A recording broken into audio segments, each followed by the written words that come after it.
Nasakote sa isang buy-bust operation ang isang tricycle driver na hinihinalang nagtutulak ng iligal na droga. Narito ang eksklusibong report ni Nomer Corporal.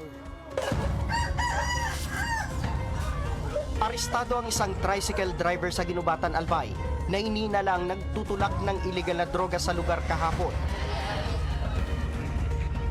Ang mga tauhan ng Philippine Drug Enforcement Agency Region 5 agad na nagsagawa ng surveillance sa suspect matapos silang makatanggap ng isang tip mula sa isang asset. Sa surveillance video ng PIDEA Bicol, makikita ang lantarang bintahan ng ipinagbabawal na gamot sa isang eskinita sa bayan ng Ginubatan, Albay. Makikita rin sa video ang isang lalaki na nakasuot ng long sleeve na sinasabing isa sa mga supplier umano ng droga sa lugar.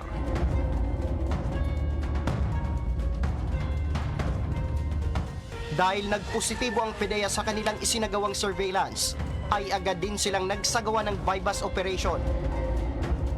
Papunta tayo dun sa ano, hintay tayo ng tawag ng subject kung pwede tayo pumasok.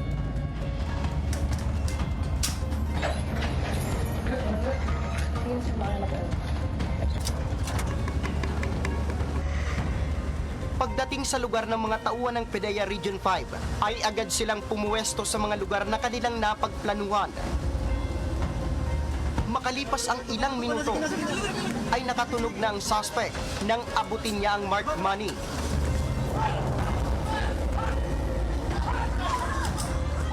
Sinubukan pang tumakas ng suspect, subalit agad din siyang naabutan ng mga tauhan ng PIDEA.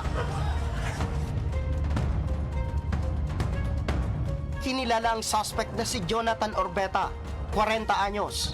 Nakuha sa suspect ang 3 plastic sachet na may laman na hininala ang droga, tutor at marked money.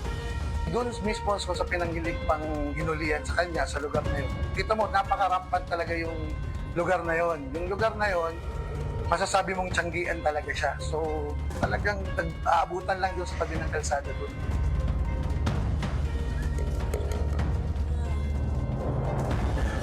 Samantala, aminado naman ang suspect na gumagamit siya ng illegal na droga. Ngunit itinanggi nito na nagbebenta siya ng droga. Gamit ako, pero di ako sila. Ano yan sir na nakuha sa'yo ba yan? Hindi sa akin, sir. Hindi sa akin. Naharap ngayon ang suspect sa kasong paglabag sa Republic Act 9165 o Comprehensive Dangerous Drugs Act of 2002. Para sa totoong balita sa Bagong Pilipinas, Nomer Corporal, Congress News.